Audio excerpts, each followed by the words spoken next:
It's that world heavyweight flow. Championship belt wrapped around my waist, yo. I got that Ric Flair figure flow. Slam you on the pavement, that's why they call me Street Pro. Create heat on beat flow. Like Jordan after the second time he three-peated, folks. Get ready, set, let's go. Fight toe to toe, release the flow created by this mic pro. Lights, camera, get low. Action packed, back to back. In fact, this monster will grow. Y'all better let him know. Man with the master plan, and you have no need to know. Hard like winter cold. Bust these fools, anything less than killing whack rappers is a crime. I stay trying to get mine. Stacking value, packing venues, winning over time. Ain't no fine timeline. Open your eyes, you're looking for the best, and this is what you find. Game is only for the bold.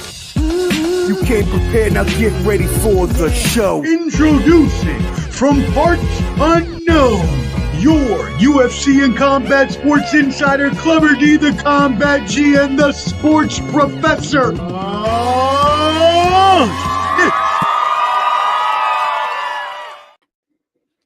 Yo, what up, friends? Welcome back. You know what it is. Ball and Buds back at it again with your favorite combat sports duo, and we are here for Clubber D, the Combat G's boxing extravaganza special for this weekend's past Fatal Fury boxing review. Now, we will get to everything that happened this weekend. I know I may be a little hyped up more than some people are from this past weekend, but we will get a whole panel of thoughts as we have special guests coming in today as well, joining us soon. But until then, Clubber D, the Combat G, how are you doing today, my brother? You know, we're doing gracious, you know what I'm saying? Woke up, right side of the bed, next to one of y'all's moms, you know, feeling good. CPAP machine was on tight, so I rested well, you know, had a fun day at work. You know, now it's time to come home and have some fun.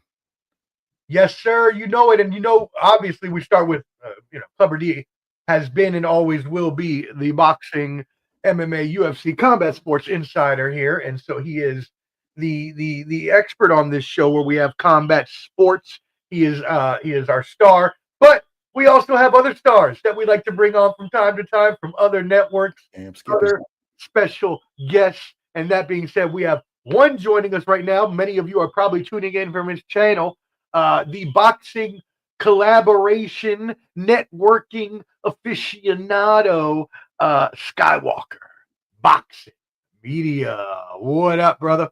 What up, guys? Salute. Hope you had a great birthday weekend. Clubber D. Oh yeah. I love every bit of that age. Every bit. Nice. I seen Omar made the trip out there too. Oh yeah. Yeah, you already know I did. We had an amazing time. Involved some fun events, including a barbecue and bourbon festival, which was tremendous, man. Oh man, a bourbon fest, and then a karaoke bar, and then I think it was like a little Cinco de Mayo fest on Saturday night, along with Canelo fight. You know, shots of tequila. Taking body shots on someone's mom. You know, it's just, you know, we out here, we in the street sometimes. We have fun. And we was VIP at the karaoke bar. Let's not forget that. Hey, Skywalker, I know that most of the, it doesn't really matter. A lot of people are here watching from your channel already because they're already in the comments. But for those that don't know you or where you are from, can you please promote your channels? It's Skywalker Boxing Media. And I'm with the prestigious team of Mo Boxing, No Problem. You see us at a lot of fights, doing interviews with the fighters. And it's an honor to do a collaboration with the Ball and Buds podcast, man. You guys got a great show. I love your energy, Omar. Clubber D, man, with the combat sports knowledge as well. And it's a mix of everything, guys. It's a great channel. If you guys haven't subscribed to Ball and Buds, please do so. And then Clubber D got a new channel. Just put in at Clubber D with this letter D. Right there. Yeah, you find his new YouTube channel. Give him a subscribe and hit the like on both these channels. Appreciate everybody. No doubt. Appreciate you. Do that. Thank you, Skywalker. Yeah, Ball and Buds, BALLANDBUDS.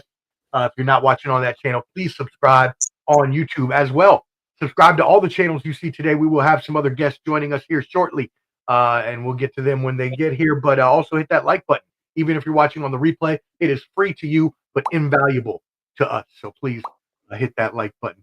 All right, cool. Well, Skywalker, what a weekend is what we shall say. Out to you in Vegas was actually probably the best fight of the weekend. So we'll get to that. We'll save that last. A little teaser, the Naoya Inoue fight, but we also had 3 fights in New York, 1 out in Saudi Arabia. So first of all, I just want to get overall thoughts of the weekend as a whole. Fatal Fury, kind of as a whole, including the Canelo fight in it. You can lump the Inoue fight in there as well if you want to, but most people had a strong opinion about this event. So, Skywalker, what did you think about this past weekend? It started off really bad, you know. It started off bad. A lot of the fights didn't live out to how they were supposed to. So we've seen people not perform how they used to perform. A lot of people called the fight snooze fest, very boring. It was kind of cool, the theme, you know, of New York City. They're gonna have these fights in New York City, and it was gonna be free to the public, which turned out not to be.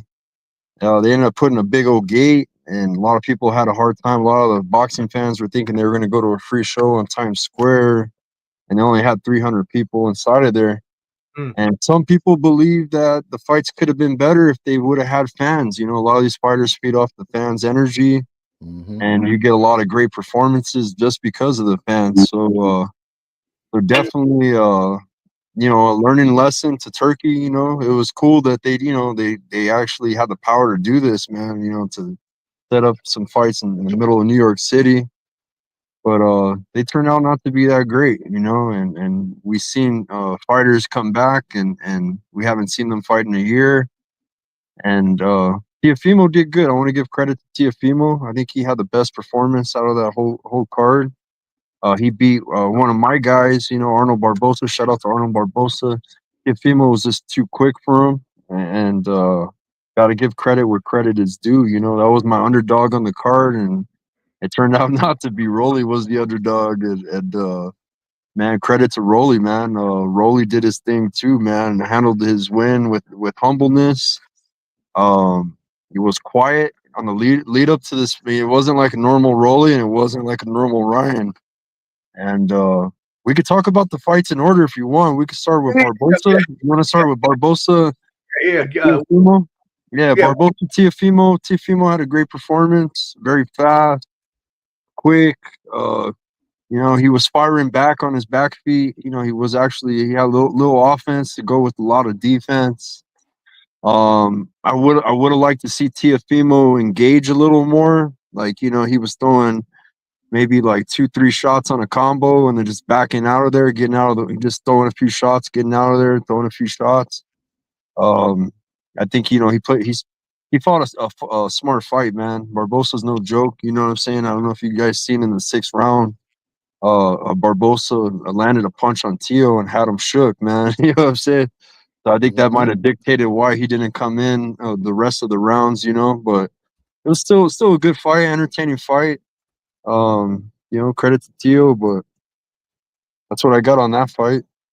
Yeah. So let me just give everybody the scores there while I'm getting those. Clubber D, what were your overall thoughts on the weekend here that we saw?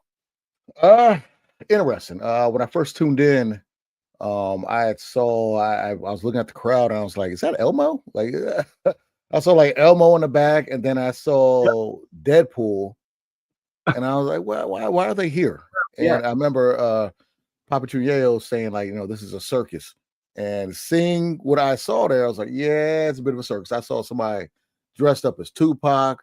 I saw someone dressed up as Ed Sheeran. Saw someone dressed up as Hulk Hogan, being ring card girls. But I didn't understand that. You know what they do, I guess, in Times Square? I mean, I don't. It made little to no sense to me. But you know what I'm saying? It's Times Square, and they need to put on a spectacle, and that's what they did. They got the audience. As my dog shakes his head, he doesn't agree. They got the audience there. I want to know what the numbers are when we finally see them, because the week prior we had Eubanks versus Ben, and a 67,000 sold out crowd in England. And then, they sold, I think it was like 604,000, pay-per-view buys worldwide.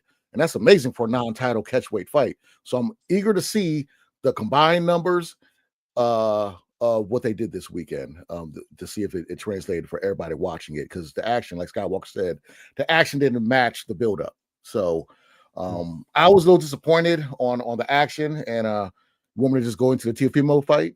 Yeah. Hold on one second. I just want to give the scores for everybody really quick. Yeah, go ahead. Yeah. So the scores for the Teofimo, the scores for the Teofimo fight.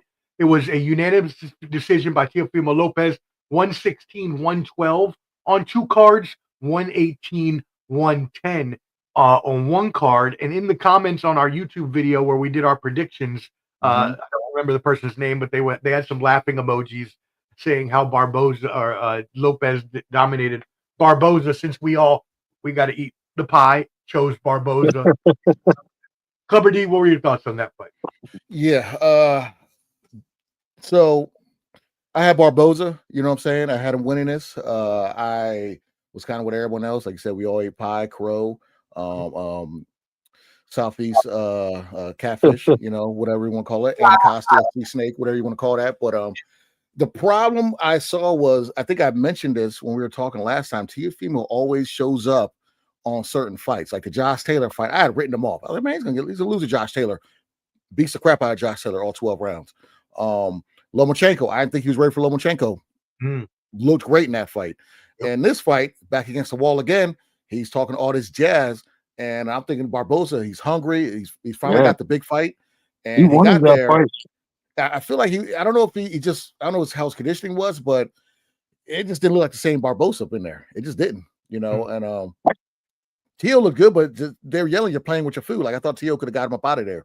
But Teo kind of was holding his punches after he got cracked a couple times, so, but Teo looked real good in that fight. Yeah, no, Teo looked, he was dominating. He should have been the main headline, not Ryan Garcia. He landed early, often, and even though, like you said, that there was that right hand early on that caught Lopez's attention, and that's when you realized that he was dominating, and he started being a little more careful, but he was still thoroughly dominating. Used his speed, his footwork, executed combinations, and just had the pace that Barboza just for some reason couldn't keep up with, even though I think we all picked the upset, so we all thought that Barboza was going to be more game than he was. But no, Teo did thoroughly dismantle him in this fight. Skywalker, you got some other reason for me picking Barboza too, man, was because he was riding on momentum, riding off a good victory off Catterall. He's always wanted that fight, ever since Top Rank. He's always been calling out Teo. But I honestly think that, Barboza, he's a great fighter. He's a hard fighter to beat. You got to be quicker than him, and that's one thing I noticed. Teofimo's more athletic. You know what I'm saying? I don't know if that makes sense. Like he's got the more athleticism, I think. In that fight, he still fought a smart fight, but just Teofimo's, it's way too quick, bro. You know what I mean? So it was like Teofimo didn't look good his last fight, so that was my reasoning too. His last fight didn't look like this fight either. So, Omar, you look at the chat. Sorry, no, it was not. Tighten up, buddy. No. Well, I'm making sure I get scores for the next card. Calm down. No, the private chat, fool. No, I know. I see you. I got it. Not me. Papa Choon's waiting. I see him. Yeah, no, I was okay. All right. We'll get him in here. It'll be okay. All right. Yeah. One guy called out Rolly, man. I don't know if you guys remember. I don't know who was in the chat last time, but we had a guy predict Rolly. I don't know if you guys in Champ Ross's thing or on the channel? Here in our channel, man. That night we were talking about upsets. We had someone. Yeah. Yes, I did. All right, we got someone else coming in that wants to give some good analysis on this fight. Clubber D, go ahead and hit him with his catchphrase, please. Oh, we all know him. You know him. You love him. Heavy on the Papi, light on the Yayo. No other than Papi Choon Yayo. Boom. Yeah, buddy. Oh man, what's cracking, fellas? Hey, cut. Got the nice red press shirt on, the gold. You know. Oh, you got cornrows going. Okay, I like it. Oh yeah, you know, old lady, she be doing it up, you know. There you go. Got the Cartier shades on, you know what I'm saying? Look like Marcy Projects in the 90s. Shit. Everything made is Chinese. Everything is Chinese. Chinese. Yes, sir. You already know it. So yeah, let everybody know where they can find you, brother. Yeah, everything Papi Choon Yayo. Facebook coming soon. Had some issues there, so you just sit tight. We got some dope material we're gonna be dropping. Tons of it. Yes, sir. All right. Well, just to catch up on some comments here, Coach Chading, thank you for tuning in. We appreciate you. Troy, Big Troy. Yes, we saw at the seeing you representing. We appreciate you coming through. Daniel Barrett and everybody from Let's Talk Sports. Thank you, everybody tuning in from the Let's Talk Sports YouTube channel. Roberto Villa, Ryan Garcia needs to get his head out of his ass. Canelo's fight was a snooze fest, which is not a typical Canelo fight. Yes, and we will get into both of those fights in just a minute. Give us one moment. Gold member Hector Barboza should have headlined that card. You're sarcastic. CT, shout out. Thank you. Yes, everybody hit that like button if you're watching. We appreciate it. It's free. Appreciate you. It's free. Papi Choon Yayo. Yes, sir. CT says a lot about the sport when 118-pound fight harder than the big names. Talking about Inoue. Oh, no, it's deeper than that. Go ahead. Deeper than that, Playboy. Shoot. Hey, what? Heavyweights threw twice as many punches as the lightweights and the welterweights. You want to explain that one? Mm-hmm. Hey, shout out to FN and yeah, man, that was a good fight. Yeah, hey, y'all remember what I said about the cards, right? They're not B- fighters. Yeah. So now that you're on that, I'll go ahead, Kobe. Yeah. I'm just saying you got to have two dance partners, and if one person wants to dance and they want to dance circles around them, you got to cut them off a little bit. You know what I mean? And it seemed like two people just want to break dance all night, and the other people just want to watch them break dance, which is I knew it was trouble when I seen some middleweights in there, and there was a lot of room to move around. I said, "Oh God, wait till the little guys get in there." Yeah. So yeah, go ahead and hit the people with what you think. Shout out Boxing Mania. Thank you. Oh, that's my bro. Four corner salute. So yeah, we were just talking about the Teofimo Lopez Arnold Barboza fight. So give us your thoughts, Papi. Trash. Nope. I expected a lot more from Barboza, honestly. I just want to make sure I'm keeping it even across the board. If we say somebody's moving around the ring and they're boxing and not getting hit, then the same statement has to apply all the way across the board. So with that being said, all three of them fights was the same fights, and all three of them was trash. T.O., I can't stand that motherfucker. I'm just keeping it real with y'all. It's personal with me. You can't say the things that you said and then get checked about it and walk it back and then come back and say some more for the clout. That's not necessary. So I don't like the dude. You know what I'm saying? He's a clout chaser. And but with that being said, T.O. is mad athletic. We knew that. We know that. He's been in the ring with some great fighters. Unfortunately, he boxes to the level of, his competition, and sometimes his competition just look a little bit better, to be honest. So Barboza was my sleeper in the division. I always thought he had what it takes to to get the job done, but you need the right type of dance partner. T.O. was, he was in and out. He barely engaged, you know what I'm saying? Didn't throw a whole lot of punches, did a whole bunch of styling, you know what I mean? But ultimately, T.O. won, I definitely picked Barboza to win. I picked Barboza by split decision, I believe. All of us did. All five of us picked Barboza.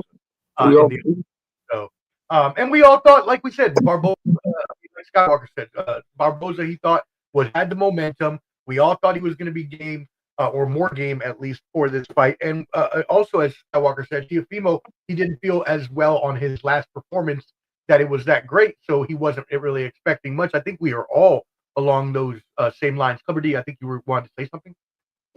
Oh, no, I'm good. I was agreeing. Okay. Yeah. Okay.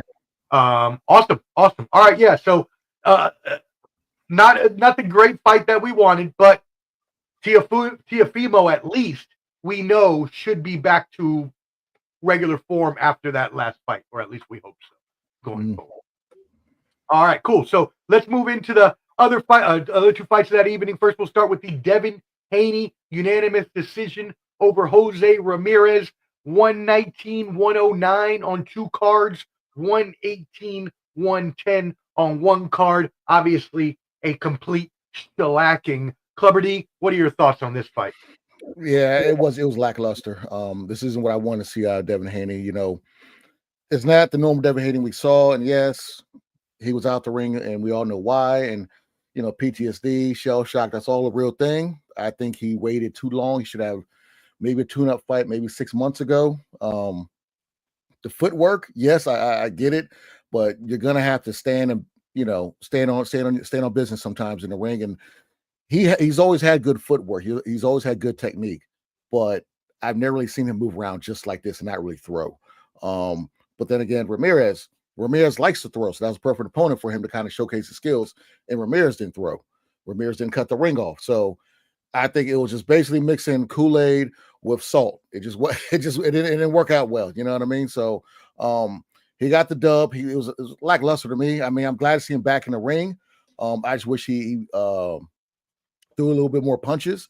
But yeah, he was okay. You know, I can't praise him and then knock the person who fights after him down without, you know, keeping it 100. So. Mm-hmm. So per CompuBox, the pair threw the 4th fewest punches thrown in the history of 12-round fights at any weight class. And each fighter landed less than 100 punches throughout the entire 12 rounds. That's pretty wild. Less than 100 punches each. Skywalker, what are your thoughts on this fight? Oh, this wasn't the Devin Haney that we've seen fight Lomachenko. You know what I'm saying? It was both fighters, man. Ramirez himself, no offense, no output, a lot of moving around. I guess if you want to give any kind of praise or positivity, is, you know, Devin Haney didn't get touched up this fight like last fight, right? But damn, man, that was really criticized. Same thing with the main event. The whole card, like Ernest was saying, is trash. You know, and we want to see punches thrown. This is boxing, you know, and yeah, we understand the sweet science. But even Shakur, man, he at least throws fucking punches on the back foot. You know what I mean? And I didn't see no. And Haney's known for having a rocket jab. Like we didn't get that jab. I wasn't expecting Haney to perform like this. A lot of people are saying it's PTSD, it's shell shock.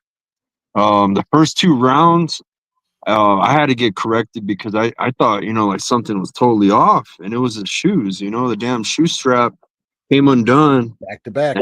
Yeah, it had him moving around all like he'd never been in a fight before. You know what I mean?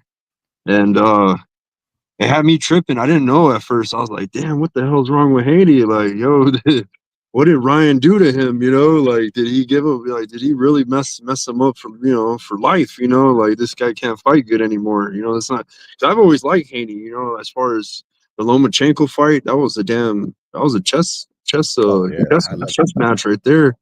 You're in, you know, love the sweet science. That's one of the, you know, that's a really good fight, man. It was hard to score. A lot of people, big controversy with the scoring, you know what I mean? And it was a great fight by both, right? And this wasn't the same Devin Haney at all. So, well, let me add on to the horribleness of what I just told you a little earlier. Devin Haney landed 70 punches in the fight. Jose Ramirez landed 40. But even worse, Dan Raphael added, Haney never landed more than 9 punches in a round, and Ramirez never more than 6 in a round. Crazy. Papi, what do you think about this? You know, honestly, I really like to be fair and objective and call stuff down the middle, but there have been a whole lot of Mexicans out there hating on black people for them. And, you know, I really want to just tell y'all how I really see it. But I saw how it went down. The fight was trash. The shit was terrible. All 3 fights. The fact that the commentators were I mean, they found some of the most egregious. Oh, this is the lowest output since the dawn of man, since you know what I'm saying? And it was like, yo, Harvard, all three Lampley, fights and are probably ranked right Carpenter. next to each damn other. But the commentary is the problem, right? They're not calling things right down the middle. They have a vitriol, they're biased, they're leaning towards, you know, so on and so forth. The whole promotion was trash. You know what I mean? But let me say this, right? So before Devin and Shakur, they were ranked right up there with the people who get hit the least out of all boxers. They're right up there, right? So him not getting hit more than 6 times per round is not surprising. You know, that's how you hit and don't get hit. Number 2, Ramirez is probably the hardest, heaviest puncher that Devin has been in there with, right? Ramirez is known to knock shit out. You feel me? Yep. He definitely goes in there and gets people up out of there.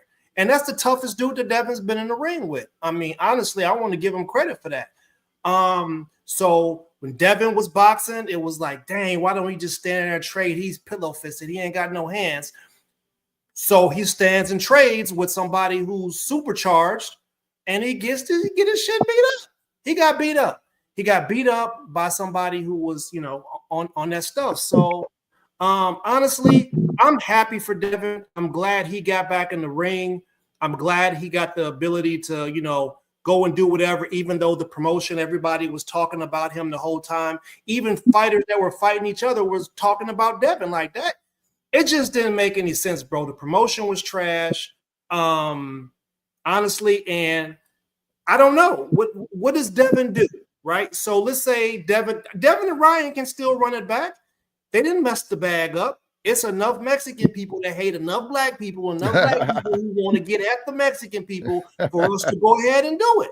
Run it back. But if the supercharged Ryan is gone, he's gone, fellas. Hey, and we don't need no more than 3 months. We don't need to wait 6 months and let somebody get enough time to get on that stuff and get hot.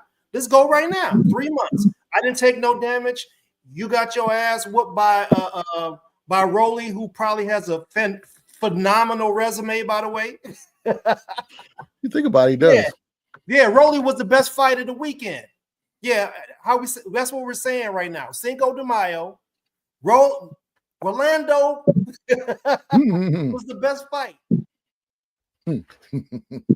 Happy Easter. You ain't wrong about that, actually, and that's a beautiful segue. So we're going to let you start that off. Garcia versus Romero, unanimous decision. On the cards, we had Romero 115, 112 on 2 cards, and Romero 118, 109 on 1 card. He also knocked down Garcia early in the second. Yayo, what are your thoughts on that fight? He. Double left hook, baby. Down goes Garcia. Huh? Wasn't Rose supposed to watch out for the left hook? He was, right? Yeah, listen, man. What we saw was a shell of what we saw from Ryan previously. Ryan basically is the king of, you know, I don't know, YouTube boxing. Like I think I feel like the winner of this card or the losers of this card are supposed to go and join Jake Paul. That's how I feel about it. I don't like Ryan Garcia is not forgiven.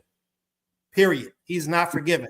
He went too far, and that's how I feel about it. I used to have respect for him. I used to be like, okay, Cole, what he did with Luke, you know what I'm saying? When he got knocked down, got up and beat a champion. I thought that was great work, and I thought it was looking up for him. But then it's money, it's antics, it's racism, it's divisive.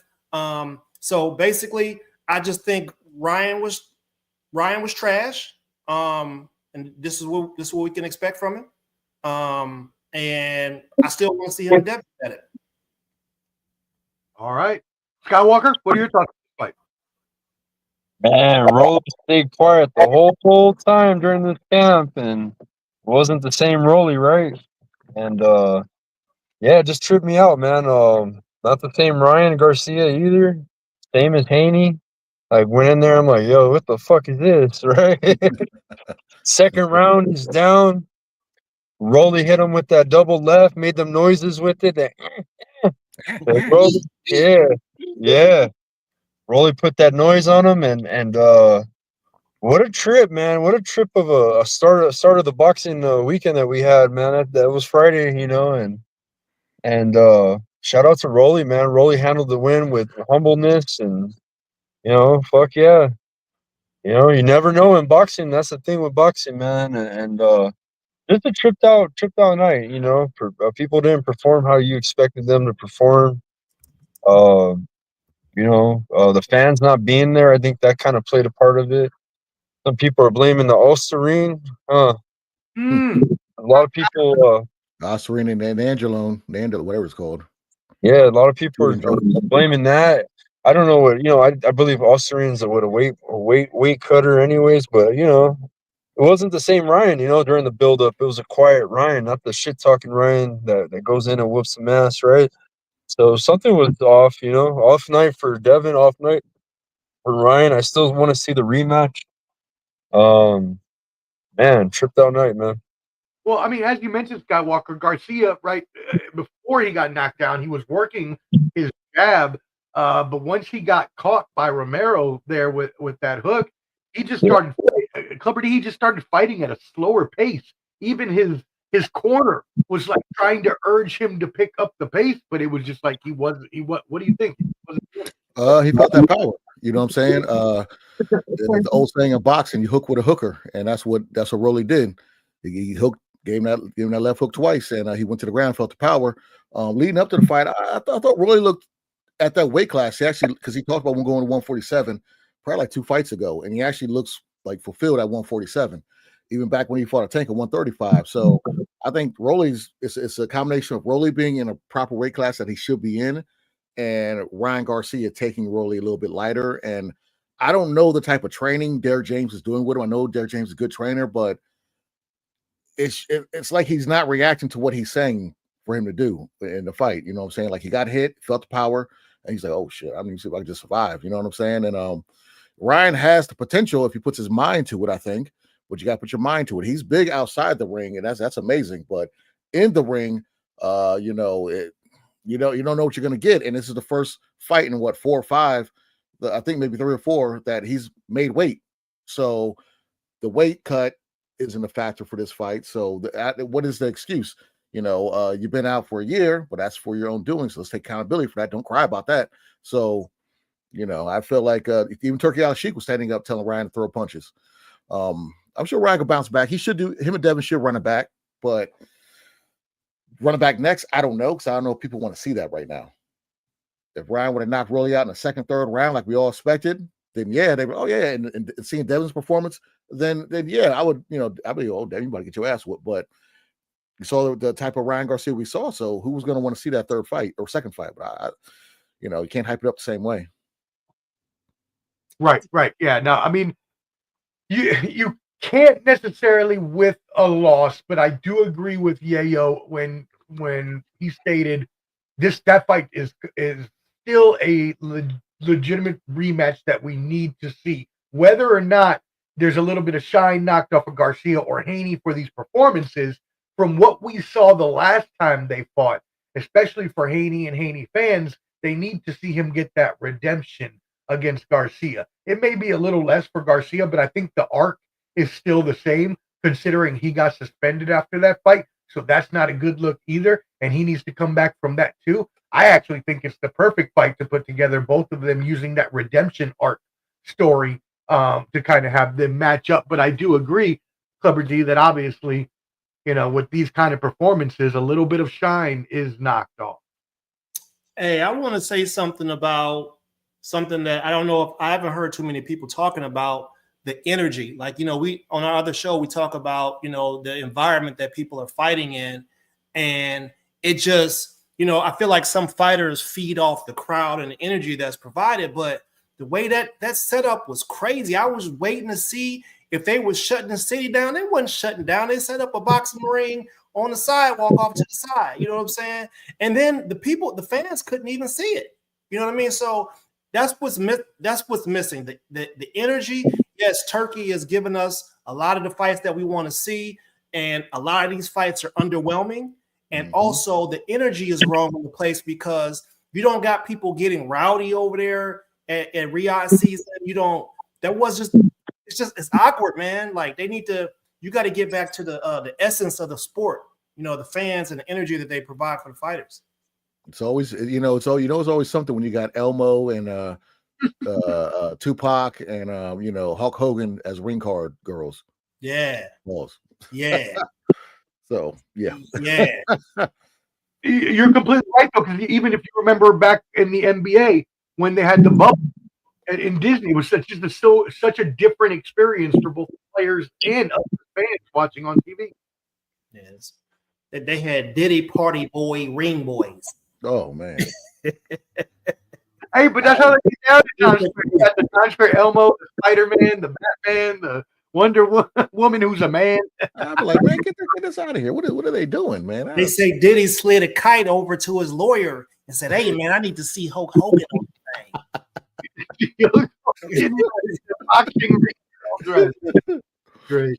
Let's catch up on some comments here. Marziak, thank you for tuning in. Salute. We appreciate you. Roberto Villa, what are your thoughts on Dana White promoting Canelo versus Crawford? And I mean, anybody have thoughts on this? Obviously, they're now all conglomerated together. It's the easy way for them to start off their Dana White's boxing, things. Easy fight. Dana White's not gonna have to do much. We already seen the type of movies they do to lead up to the fight. Those little preview things. That was better than a whole Friday card. So they don't have to do much. I mean, I don't think Dana does. So this is just served on a platter for Dana White. Okay. Yeah, just a big fight, man. Mega fight to start the promotion, and this makes sense. You know what I mean? So pretty cool. Yeah, yo. Yeah, I'm not so. This is Steve Kerr inheriting Golden State Warriors. Yes, it is. Yes, it is. That's what this is. This is Steve Kerr inheriting the Golden State Warriors. They already ready. I mean, look, as much as I hated that for Mark Jackson, Jackson's hot right now. That's so screwed in that. But the thing is, like, if Steve Kerr, are you really turning that down if you're giving that? No. Hey, can't fault the man, right? Hate to play it. Game not to play. I don't. Let's see. Thoughts on Raymond Murataya from Goldmember, and let's see. Right. And that pay scale gonna change up a whole lot. You ain't lying. It's gonna change up a whole lot. Dana don't give out bread like that. He said play. We can get into litigation. I'll take you. Give out knockout bonuses? Is that how it's gonna kind of like the UFC does? They're gonna give them bonuses when they have a good ass fight. They leaked something, but I don't know what the actual pay scale, because I don't see them paying champions. Was it 300,000, 400,000 or 500,000? Paying like non-ranked fighters, like the fighters just getting in. That's cool. Like 30,000. That's actually a lot of money if you not really ranked. But then it's like it was like a scale from like 30 to 100, and then like I think 800 or 700 for like the most. But I don't know if that's real. I don't think that can't be real. I mean, I would have some kind of system similar though, like some kind of performance incentive bonuses and stuff. I think they'll probably work something like that. Roberto Villa, everybody is Mexican on Cinco de Mayo, just like everybody is Irish on St. Patrick's Day. You know what I mean? Gabriel Padilla, salute. Thank you for tuning in. MK9 says salute Skywalker. Thank you for tuning in. Hey man, okay, so listen, man, I know this is left field. So if the girls go over to Dubai and over to the Saudi and they, the instant thoughts and they, for the 100K they get the wet ones on them. What are the dudes doing? Like, you know what I'm saying? Like, what are the dudes doing? Because you get what I'm saying. Y'all I'm with you. Oh, you got what you're saying. So I seem to remember a time when the Kinahan thing was cooking real hot, right? And Bud and all these fighters were going over to Saudi to have these meetings and we see the result of what the meetings were. You know what I mean? But what they doing, bro? It's a Diddy party. I put it like this. I've been over there, and you go to certain spots, like hotels and stuff, and at the top, that's where all the hookah and all that stuff. You can kiss their culture out the window. It's a normal club. You know what I mean? In certain spots. When I was over there, it's it just tripped me out when I saw, like, you know, people walk around holding hands. Then I realized their culture is a way of, you know, respect you, like your best friend, whatever, like that. I just won't have no friends if I was over there. But, you know, it's just you know, they party like us. It's just shunned upon in public. Right. Because they're not supposed to be drinking. Right. Okay. Got that. Salute, Champ Ross. Thank you for running the amazing boxing group that we participated in. Had a rough week, Champ, but I'm back. I'll be back this week. I had a rough week. I'll be back up in there. I'm in like the last place this season, so I'm just like, whatever. I'm gonna start doing like you said you were doing last year, just throwing darts at the board. I had a pep. Papi Choon gave me a pep talk, and I was like, all right, let me take this thing serious. I was like, yeah, because I missed the week because Monster fought like on like 8 o'clock in the morning. I wasn't even thinking, and I was like, oh, my picks, they're already gone. I was like, damn. So I kind of had to eat that, and then after that, I was like, man, fuck it, I'll just do whatever. Now, paying attention, your boy's like top 10, I think. I mean, I think I'm the only one that picked that Ryan fight to go the distance. Probably.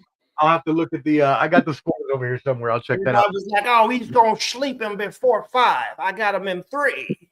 What do you say the distance? I don't remember who it was. I was one away from Monster. He knocked dude out in the 7th, and I think I picked 8th or something like that. I was like, God dang it! I was one. I picked Robert Espinoza correct, but Monster, I was 1 round away. I got Monster. What happened to your Facebook, Yayo? Man, bro. Yeah, Monster. Here, quick story. My Omega Crystals page is one of my business pages for some of my crystals and things that I collect, and it got hijacked. Yes, it got hijacked, and then all of my people reported it as being hijacked, and then they took down my regular page and said that it didn't. There's like 50, 100 people went and reported my page being down or somebody having my page. Me and my wife's photos are on there. I was doing stuff. You know what I'm saying? Like, so Facebook goes and takes down my personal page. Bro, we're talking like 20-something years of memories from all types of countries all over the world. You know, people who have passed away, their messages I can't go back and look at anymore. And you got nobody you could call at Facebook to be like, yo, what are you doing? Yeah. So I feel like, you know, with this social media thing, I think that there needs to be some sort of law that prevents them from being able to erase your digital footprint. Because that's exactly what that is. How long ago was this? This happened about 5 days ago. Okay. You still have time. You have 30 days to download all your data. You can go in your back settings, and if you go to like my data, there's a place you can download it, and it'll let you download all your pictures and everything before it's fully deleted. They fully deleted it. What about the comments and the messages? I don't know about comments. At least get your pictures and videos back at least. Yeah. Okay. Yeah, I don't know about everything, but I know that I had to do the same thing because Clubber D knows. When we first started on Facebook, I started streaming. I got a copyright for playing a song, and they deleted my whole personal Facebook that I had since high school. And so same thing, I lost everything. So, but there is a way to at least download, your pictures and videos and things. So I'll remind me after the show, and I'll get it for you. That's the troubles with this Facebook and all these other platforms, mixing business and personal, and also, unfortunately, like Isaac Hayes Jr. said, we got to own our own stuff so we can have our own rules. You know what I mean? So I'm mad about it, but I'm not giving them that sort of power over me. You feel me? So, like you can delete it, but you can't. I was bald everywhere. You feel me? Like, see everything, bro. Everything. So I did it. You can't. There's nothing you can do about it. I did it. Y'all can take it down, but it happened already. I feel you. Statute of limitations. Yeah. Gold member says Dana White is going to salivate for foreign boxers.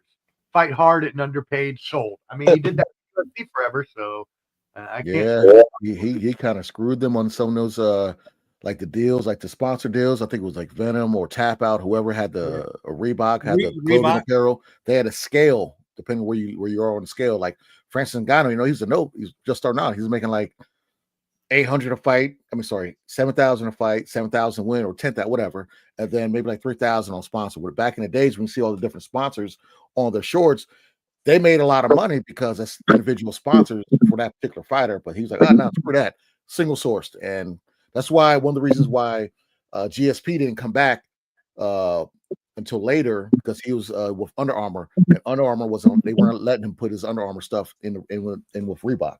So that's one of the issues GSP had with Dana White. Yeah, all those cases are in litigation still to this day. Yeah, they got that big lawsuit against him, so it's been going on forever. But who knows? They'll get it. Right. Okay. And so let's go ahead and wait. Oh, here we go. MK9 says Dana White will ruin boxing. A matter of opinion. I guess if he's working together while I don't think Turkey will let him do that. Yeah, right. Exactly. I don't think Turkey will. His influencer like this, you guys got to fight. Ain't the ultimate fight. These people are already established. You can't. MMA and boxing, if he comes in with a different attitude, because MMA was trying to be something, trying to get to the mainstream, so he had to act the way he acted for them to be where they are now. Boxers, I don't know if he's gonna be able to pull that shit with them. To be honest with you. Everybody's gonna do whatever the hell Turkey tell them to. Yeah, pretty much. Get grab that hand. He gonna grab that hand. Hey, get over here real quick. Hey, I don't mind grabbing. I don't mind Bud doing that. I don't. Would you agree though? Like all these fighters, contenders, they make a certain amount of money, right? But the top, right? Like let's say the top 10, top 5, whatever the big money fights, what you would call them, let's say they can make above that bracket. That once you become the top, you're rich as fuck. They're gonna load you up because Turkey got the money to bless someone, right?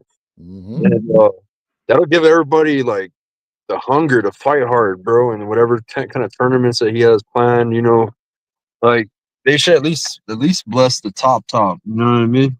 So it gives everybody an opportunity to be hungry for that shit. Asses in seats.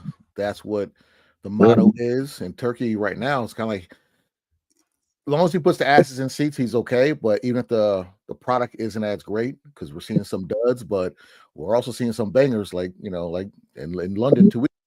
So, I think if he has a bunch of stickers, then he's gonna have to talk with these guys. Look here, you ain't getting all this money.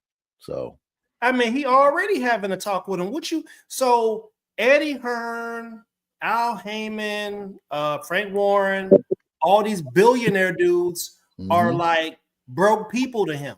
Oh, it's nothing. Yeah. You know what I'm saying? Like, what they do to get in good graces with him. I mean, I'm serious. Something had to be done. Something had to be done for people to get into good graces like that. Man, it's Thanos. Yeah, bro, I'm telling you, whatever he want to have done, he can have it done. Period. And unfortunately, it's like one person with all that power definitely has to be responsible about it. They're running an international business. This is not just stateside. So that adds a whole different other perspective. Dana White is good with international business, right? So all of his fighters are international, and he's good with the international side of the game. So maybe that'll just bring more people to us to whoop their ass, because that's what we do here in America. We whoop everybody's ass. Except for the Russians. The Russians, they got a damn good thing going over there with them wrestlers. But for the most part, we put hands on everybody. You already said he needs a black American heavyweight. Yeah. It needs to happen organically, though. You can't just go pick somebody. You know what I mean? It needs to happen organically. The ranking systems need to be in play. They need to be in play properly. So what do we think about this, though? He says Dana and Turkey both don't know how to really deal with putting on great cards and promoting them well. What do we say to this? Bivol and Better Be have had good card. That was a good card. He's only been doing it for a year now, anyways. I disagree. I disagree with that. 5 versus 5. That Warren versus Eddie Hearn. That was a good card. I disagree wholly. They put on some decent cards over there, man. They put on some real good cards. To be honest, Bud versus Madrimov was a good card. They put on some bangers. Though the shows that they put on, ring coming out of the floor, 3D laser shows with concerts, bro. You can't get better than that. build the up, promotional videos, the movies. Yeah, they killing it. Joshua Ngannou, that little for playing in the arcade type stuff and all that. I don't know. Even bro. the Haney stuff like that promotional they did was dope. The video they produced was dope. It was belittling, but it was dope. I mean, because of Turkey, we're having good cards now. Dana, I'll agree because UFC's kind of thin right now, and I'm trying to finish this goddamn short. But UFC's got a problem with stars under the age of 30, unlike boxing. So Dana White got some star building he needs to do ASAP. Yeah. And also when yes, Dana doesn't have the experience, but together with them having the association with TKO, Endeavor, also the WWE, which can be used to be promoted, all this money that's been injected into this company from all these big, huge investment firms, they're going to have the money, the best fighters put on the best fights, put on all of the, the biggest and best cards. Yeah, the Times Square card, Fatal Fury, was kind of a dud, as we've all alluded to so far, but that doesn't mean that at least he didn't try to put on a spectacle that, a lot of people probably would have wanted to be at, even if the fights weren't as great as we want. You're gonna fail before you get to where you need to be. So, and again, he's only been doing it for a little while. Champ says, I think the pay scale for the league is good, like Skywalker said, make the fighters hungry again. He says they're giving out cars, even though that might be rigged, seeing who wins every time. Yayo came back. The cars is bullshit. Oh, sure. MK9, what casual fan is tuning in at 3 p.m.? We will be trying to get people together to watch is a lot harder than a nighttime card with action like PBC. Go ahead. Dude, honestly, man, I heard some people being up. They was like, some dudes got their women to watch the fight because it was supposed to be all that, and they stayed in the house and didn't go out and celebrate or nothing like that just to watch the fights. The dude was like, man, my old lady was like, this what you got me in? We stayed in for this? Oh, no. Hey, the story is, man, enjoy your life, bro. Don't. It was weird to see that card so early, though, because I was surprised when I was trying to meet up with Clubber D for karaoke, and I was like, wait a second, the Haney fight is already on. I'm at the restaurant for my mom's birthday. I got the phone on my cup, and I'm like trying to watch the phone while we're having birthday dinner. Damn, why are these fights on so early? That's why I left to head over to the bar right after the Barboza fight, the Teofimo fight. I left and I was like, you know what? Then just avoid everything. I'll watch later when I get home, and that's kind of what I did. And we were out Saturday night, and now we had the Canelo fight posted up on the phone. So I'm not gonna lie, I kind of like these fights during the day if it's on the Saturday. I love those overseas fights. I could watch that at 5 o'clock from 12 or 1 to 5 and have the rest of my night. Oh man, don't let there be a UFC card on later on. Man, that's a Friday. Day. We're still at work, kind of just Fridays. They did that for Ngannou Joshua. Like I literally got home off work and right before the main event, I was about to call Turkey. Look here, bro. Don't be doing that again. All right. I'm just playing Turkey. Speaking of main event, MK9 says, yeah, don't I ain't messing with him. Don't have to wait to your front door. And Dana along with Turkey don't care about money taken away. Money, I feel, is only going to make things harder. Almost every star in the UFC has fallen off and gone missing from the main event.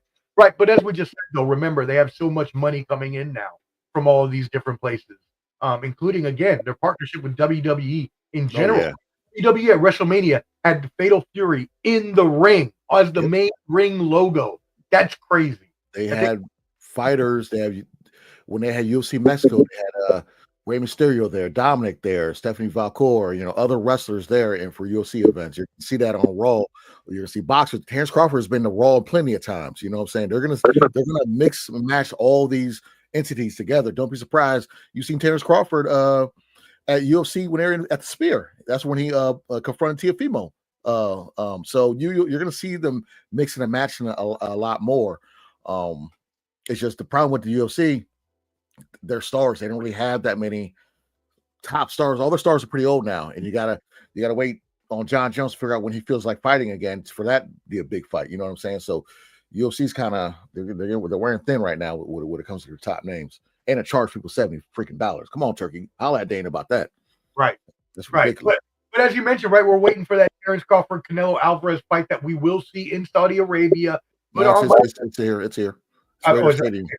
It's here. Oh, it's at Allegiant. Okay, at Allegiant Stadium in Las Vegas, but put on by Turkey Al-Sheikh. So that's at least another. And again, some people, depending on how you feel, who's going to come out with that doesn't matter. But at least it's a big fight, money fight, a fight that even the casuals will watch. So speaking of Canelo, let's get into that fight that was in Saudi Arabia for the undisputed super middleweight championship between Saul Canelo Alvarez versus William Scull. Very unactive fight, despite Alvarez edging out on the official scorecards. 119-109 on one scorecard, which we all know how that goes when you have the one scorecard that's kind of outlandish. The other two cards, though, 115, 113, 116, 12. Canelo. Yayo, it's been a minute since we came to you. Let's start with you on this fight. Adelaide Bird. 2 words. Wait, what's her again? Adelaide Bird. She was the 114 for Mayweather versus Canelo. Right. Yeah, I remember. But did she do the 119-109? No, I just like her name's always in infamy. Always. Yeah, I like to just bring that name up. Man, listen, I dozed off on the Canelo fight. I ain't even gonna hold you, man. Honestly, that fight was a lot like the fights that we saw the night before. And what is the criteria for judging a fight? Is it hit and don't get hit? Is it stand and brawl until you get knocked out? Like, what's the actual criteria? Because you can't say on one end somebody 12-0'd somebody, and then in the other hand somebody else fought exactly like that and they lost. Like, it's crazy. It's very difficult to understand. I remember hearing Canelo or somebody from his team say something like, William Scull never even asked for the fight. So again, right, you're the biggest star in boxing, and somebody's surprised to be getting a call from you, and they're not going to engage with you. There is somebody who will engage with you, David Benavidez. Like, that's what we want to see. Anything else is bullshit, bro. And listen, man, all the Mexican fans out there, y'all need to be sick of this shit. Y'all need to want to watch this fight as bad as we do. So let Canelo fight Benavidez and then go off into the sunset. Give him 200. Give him however much he wants. He's a Hall of Famer already. He's done his thing, but we want to see him fight Benavidez. Nobody else. Or better Beeve. Yep. Fuck it. He's 40. He's old now. That's his age range. I don't know, man. Listen, Canelo on Cinco de Mayo weekend in Saudi, that don't even make no sense, bro. I felt like I heard some people in the audience yelling Canelo. You know what I'm saying? So clearly they got paid for that because they don't travel like that. They're not. Oh, he shipped some folks over and they had to pay money. I think they had to pay some money. He brought about 50, 60 entourage, and they had to stay up for that fight too. You ain't even allowed to raise your voice over there. They'll put your ass in jail. Boy. Why you in the crowd yelling and ain't go to jail? You're allowed to drink over there. They took that ban off, you know what I'm saying? They did that right before the boxing, but you ain't like you can get rowdy. You can't get rowdy in public over there. Yeah. Your attitude will get adjust quickly. Non-alcoholic beverages that taste like beer but ain't. You know what? Do they have ring car girls dressed in whatever over there, or are they covered? Oh, that's a good question. I don't think they can't be looking a certain way. Like the wrestlers be looking like the female wrestlers when they go over there.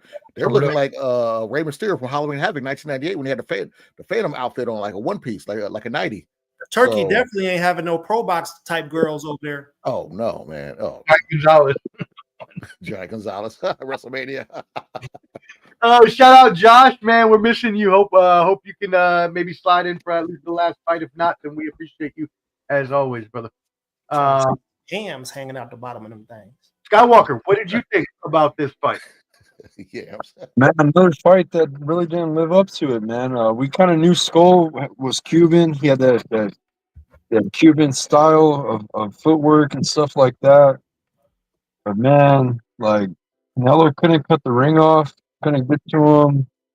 I'm just tired of seeing people go in and fight Canelo just to survive instead of win. You know what I mean? Like if you're fighting for all the marbles, all the belts, go in there with all your balls, man, because people are gonna talk about you. You know what I mean? You don't fought Canelo. At least go in there and fucking go out on your shield. You know, get knocked the fuck out. At least try to beat Canelo. You know, not just run. I'm just getting tired of fucking boring fights, man. Too tired of runners. You know, fuck, man. At least throw some punches, man. Like that's sport is throwing punches. Not just running. Fuck, I believe in defense, but damn, man, throw some punches. Skywalker is pissed. Yeah. Shout out Picasso. Oh. Thank you for tuning in. We appreciate you. Clever Steve. I mean, I'm with Skywalker on this. You got to understand, like, for us boxing nerds, fans, people that love the sport, we'll tell our friends, hey, watch this fight, order this joint, watch this fight. And then they're like, you know what? Let me step out of my realm. Let me see why you love this sport. Let me check this out. And then you're gonna watch somebody do the Charleston 3-step around everybody. You know what I'm saying? And not really saying on nothing. And you got to explain to people that aren't into boxing that, like, hey, you know, just uses footwork, likes to get in and out. But usually when you get in, you want to swing a little more and then get out the way. Or then you got to tell them, well, you got to explain, well, Canelo or Ramirez, you have to help him. They have to cut the ring off so he can't do that. And then they might say, well, if this guy's so good, how come he can't cut the ring off? And then you're stuck on stupid, you know. It's 12 rounds of this. I mean, Scull, we all knew what type of, if you ever seen him fight, we knew what he was going to do. And we all know Canelo's footwork ain't that good. It's just not. It never has been. And styles make fights, and the fact that I think what did Canelo land? 56? Yeah. You got Haney with 70. You got Canelo with 56. So if Haney and what's his nuts was the third lowest of all times, and Canelo threw fewer punches, does that make that the second or the first? Which one is it? I mean, depending on the complexion for the protection. Shit. Trash. The boys ain't throw no hands, bro. Terrible. Again, we got heavyweights who threw 2 to 3 times as many punches as people in 5 or 6 weight classes less. That don't make no sense.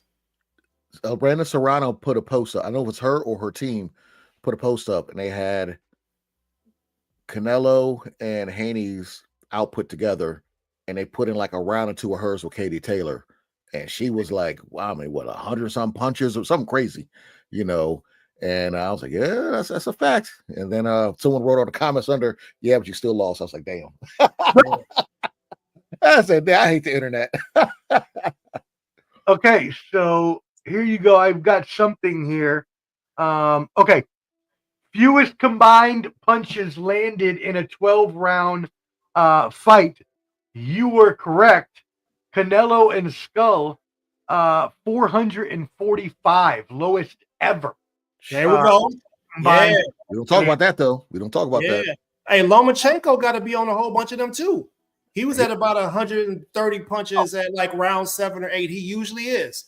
And that was my argument with the Haney versus Lomachenko fight, was that you can't win a round by doing a flurry of 3 punches at the end of the round against somebody. You can't if they're doing a steady jab. That was my argument, saying why I thought Haney won the early rounds, because Lomachenko didn't do nothing. Oh, he's downloading information. He's in the matrix. He's going to come out and start doing the damn thing real soon. You know what I'm saying? Not he happening. Could move around. He could dodge punches, but let us do it. Oh, my God, he's running. What? Not happening. So, correction, that was combined punches thrown, not landed. But anyways, it still holds. Punches thrown, 445, Canelo Scull. Number 2, Deontay Wilder, Joseph Parker, 459. So the heavyweights threw 14 more punches than Canelo Scull. Ibrahimov and Briggs, Shannon Briggs, 473. Garcia and Romero, 490. Haney and Garcia, 499. That's crazy. There you go. Before we move on to the final fight of the weekend, the Naoya Inoue, I did want to talk about one fight here that was close that we had a good reaction for on the pre-fight. Martin Bakole had a majority draw, 96-94 on the winning card, 95-95 draw on the other two. Anybody have any thoughts on this fight? Yeah, I was thoroughly impressed with FA. I really was. FA was, I mean, he was doing what I expected to see somebody like Devin do. Using the stick, using the jab, moving around. Bakole was definitely in shape. I mean, he was on walk down mode, but old boy was on his skates, right? Yep. So, but I don't, you just don't know how to judge it, bro. Like, so is it okay? Is what FA did, is that considered to be okay? Right? He moved around the ring, boxed. He did get walked down quite a bit. That's what Bakole does. But is that considered okay? And if it is, then we need to change up how we judge everybody else's fights, because you just can't call it a spade a spade. But I'm a big fan of Bakole. I think he needs to drop about 15 pounds. I like FA at Jabba. He's definitely put the work in. He's gotten so much better since he changed trainers and got serious about the sport. And, you know, I'd like to see it again. But if I'm being honest, I think maybe FA, I think he edged that one, you know, if I'm being honest. I agree. It says FA gave away the last couple rounds that cost him the fight, made it into a draw, in my opinion. But I thought FA won. Clever, you had something on that? No, I agree. And my thing with FA is I understand he picked up the sport relatively late. And I think he said the African bomber, something like kind of like a Wilder comparison. He had said that to Bakole. Bakole reminds me of Big Baby Miller before all the steroids, when he was like the up and coming heavyweight, when he was a big dude. You thought he was knocking people out. He walked them down, but he wasn't really knocking them out. He was just piecing them up. And it was weird. And FA, to me, if he really, really stood behind a jab, like one of them Larry Holmes type jabs that let you just snap your head back, you know what I'm saying? Dot your eye. If he did one of those, if he focused on a stiff, pause, hard jab. Wow. I paused and then I prefaced it. You know, he would. I think his game be a little different because he has freaking, you know, long limbs, those long arms, you know, and he has power. Just he needs to channel it. Yeah. Okay. Skywalker, I know you wanted to talk about this fight in the preview a lot. We had another close one here. Badu Jack defeated Noel Mikalian via majority decision, 115-113 on two cards, 114-114 draw here. But Badu Jack comes out the winner. What did you think about this fight? It was a good fight, man. Badu Jack was game. It was back and forth. You know what I'm saying? It was a pretty close fight. I feel they got it right with the decision with Badu Jack, and yeah, man, we didn't see no cut. Flood. Yeah. And no, yeah, it was okay fight. It wasn't the great, like, most exciting fight, but you know, no knockdowns or nothing scored, but yeah, good moments in the fight. Anyone else have thoughts on that fight? We got I want to see how many belts has Badu Jack held, and he's one of those he's an underrated fighter. I think. I don't know if it's promotion or what. He goes in a lot of gaps in between fights, but he's grown on me as a fighter. Isn't he like 41? Yeah, he's up there. Oh, That's why I thought he'd be up out of here. You know, I thought it was going to be see ya, Jack. So, Badu Jack, born 31st October 1983. So yes, he's 41. Has held world titles in 3 weight classes, including the WBC super middleweight, WBA light heavyweight, and WBC cruiserweight. That's not bad. It's not a bad resume, you know. So yeah, we'll talk about him, you know, as a top. Yeah. I actually had the Michael Jan dude. I had him by split decision in that fight, and I just felt like it could have just went either way. Right. I wasn't upset about, you know, it being either way, so I think it could have went anyway. But I had the other guy split decision. Jack had a long layoff too, right? Was it over a year, possibly? He had a bit of a layoff as well. So that's why I kind of count him out because I haven't heard him around in a while. So I was like, yeah, 40, 41. Hopping back in there with the young lion. Almost took a sip of my water with the cap on. Shout out Speak Your Mind Sports right off. Y'all tap in with Speak Your Mind. What up? Thank you for tuning in. Y'all make sure you tap. Appreciate you, brother.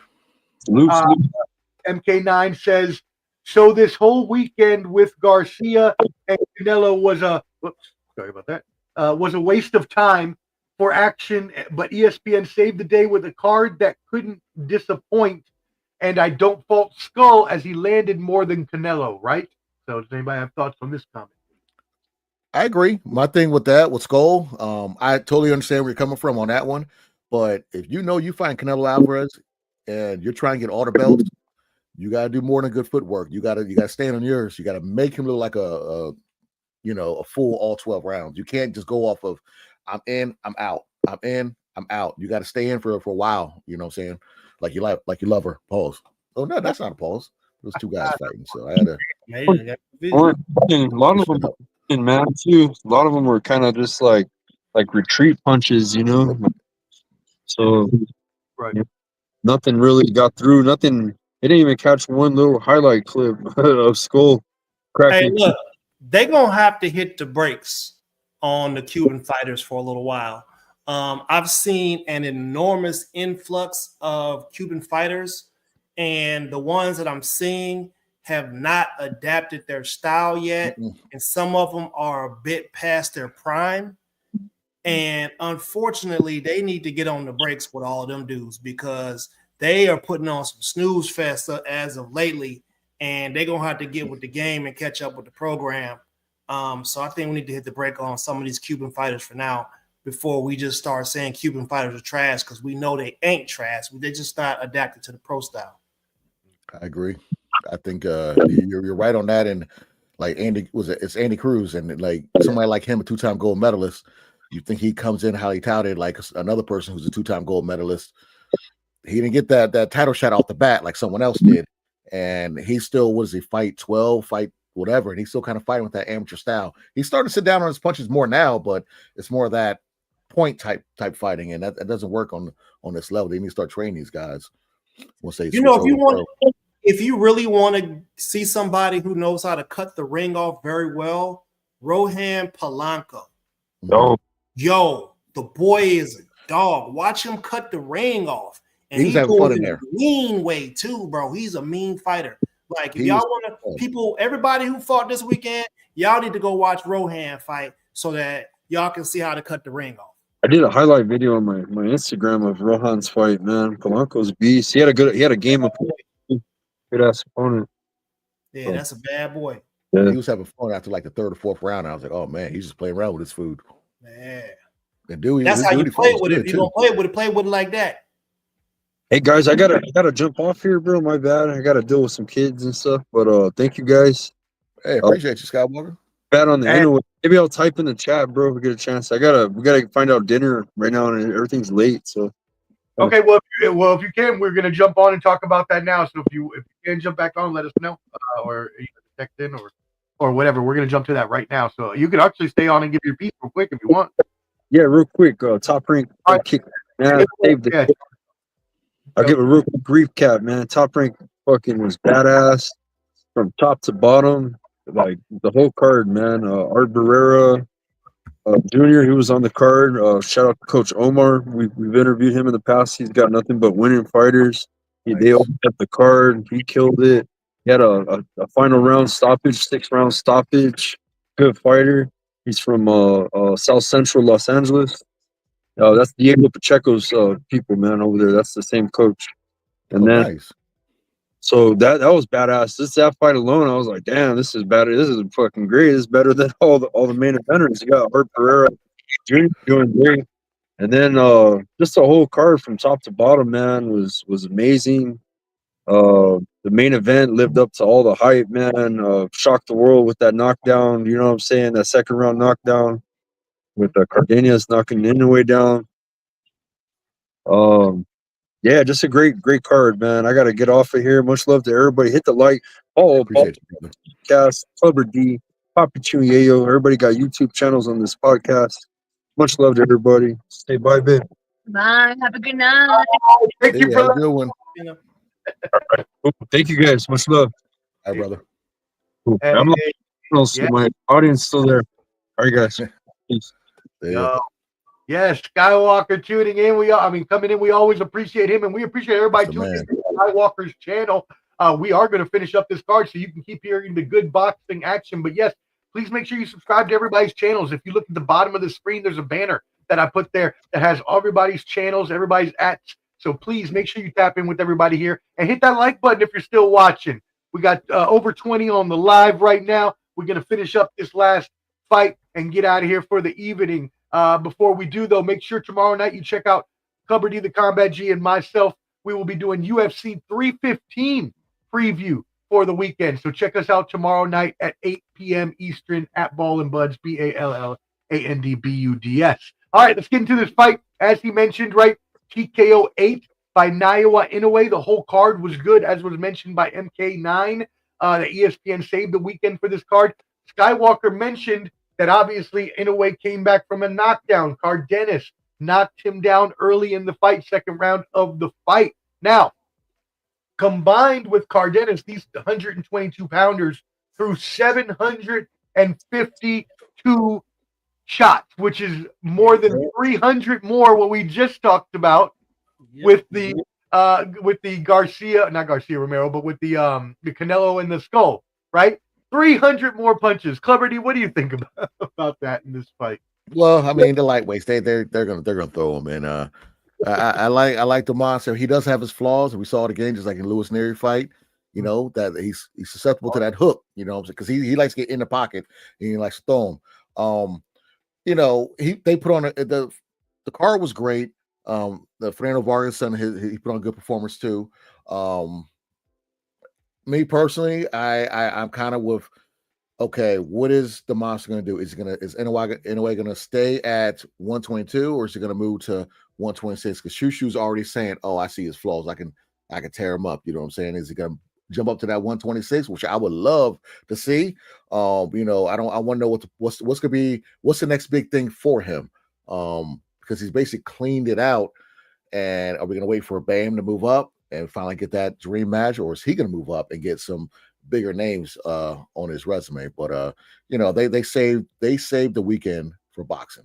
It just sucked that they were going against, I forgot what playoff game that was on that night. Yeah, and Papi, so I mean, when he was about to hit him with that knockdown, Cardenas was snapping his head back with jabs and then just hit him with that left hook counter. But Inoue rebounded very nicely, and as we know, he is known to give some brutal knockouts, and a brutal knockout was what he did in knocking him down, brutal knockdown, excuse me, and then having that TKO 8. So what did you think about this fight? Me personally,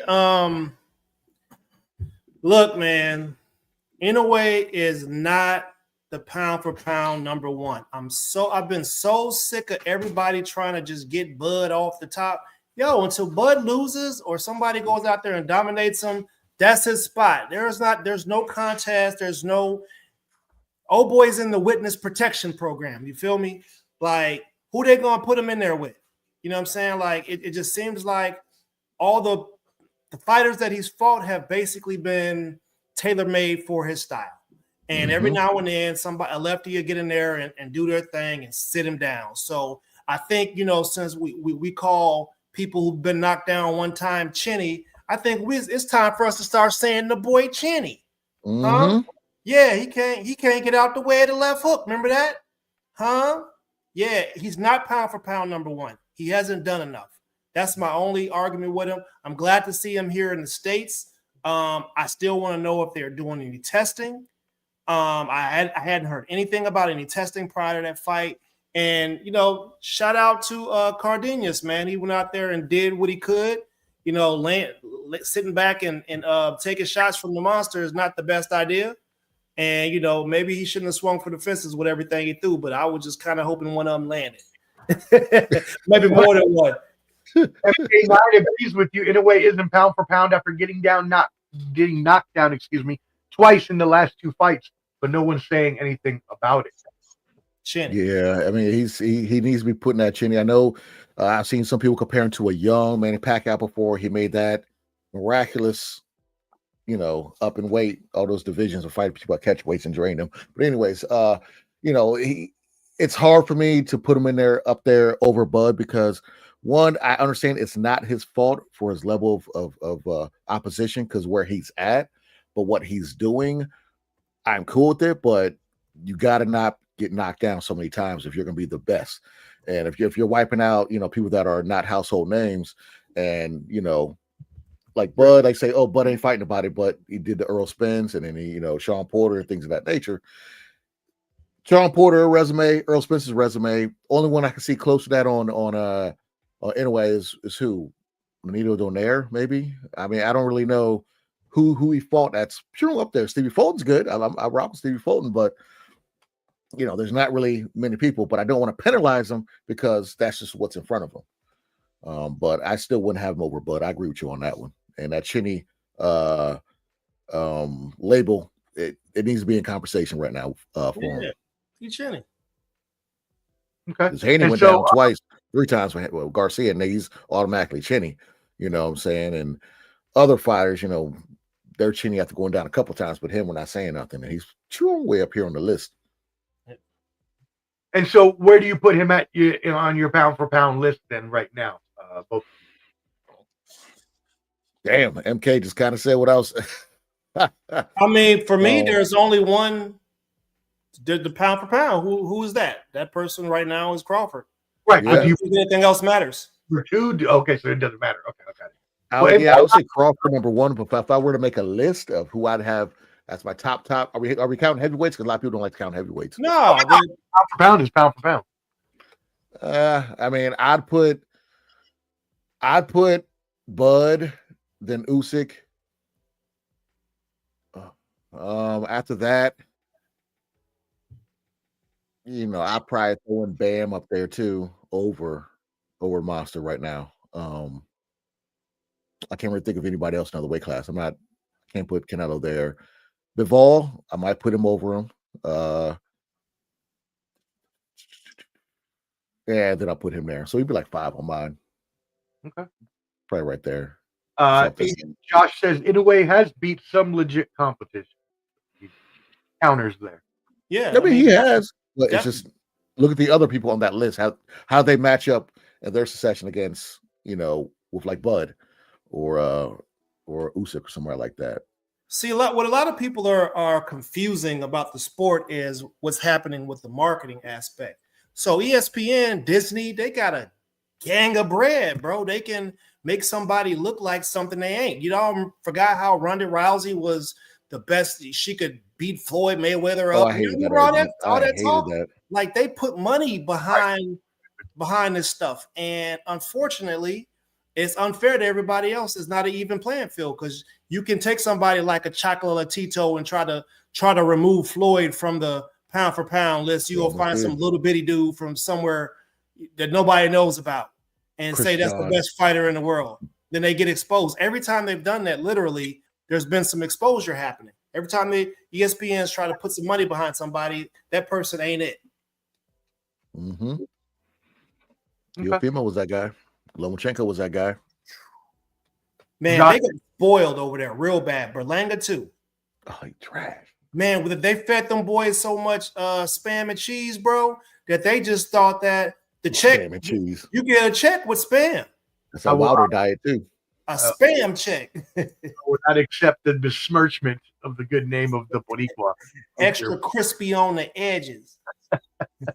Josh said he takes risks some of these other fighters won't. No, he does. I mean, I think he doesn't have a choice because they're like Bud, Usyk, all of them want to take they want to be great. A lot of these top fighters don't want to be great. I think Inoue doesn't have a choice but to take these fighters because the picking is slim where he's at. You know what I'm saying? It's a very low weight class, and there's not very many. I mean, people in general that are that small. It's like JT size. Like you've got to be a small person to be that size in boxing. So, all right, cool. Well, hey, we really appreciate everybody that has tuned in today. Over almost 30 on the live right now. We appreciate everybody tuning in. Please make sure you subscribe to all these channels, including Josh at 86 Boxing, who wasn't able to be with us today. He has some Josh going on.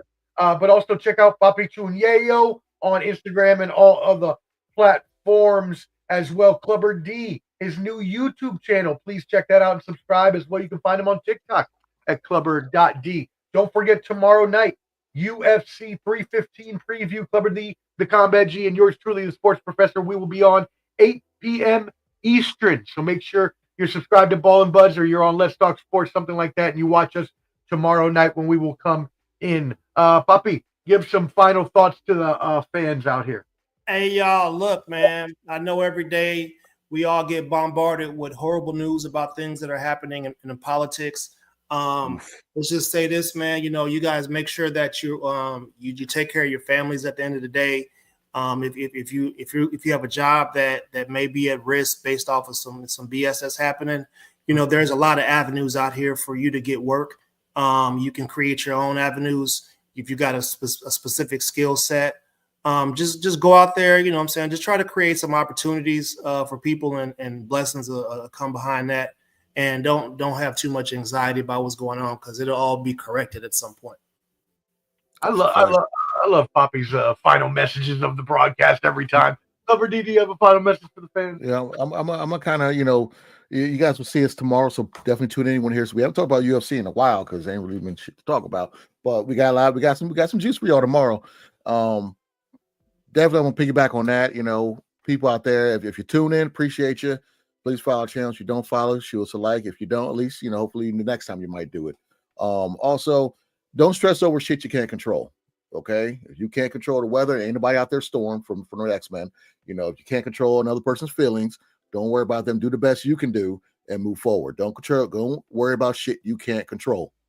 You trust me, you will live life a lot better. I know it's hard. It's not easy. Not everybody can do it. I can't do it all the time. But I try my best to not worry about shit I can't control. Less stress in your life. I mean, I've known Clubber D. We've known each other for almost 35 years now, and I can tell you he is not lying when he says that. I have trouble when it comes to that. That's one of my biggest things. I focus and worry too much on the past and the future, even though those things haven't come yet. But I know he's very good at avoiding, at least as much as possible, doing that sort of thing. So, yeah, take advice from both of these gentlemen who just laid good advice on y'all.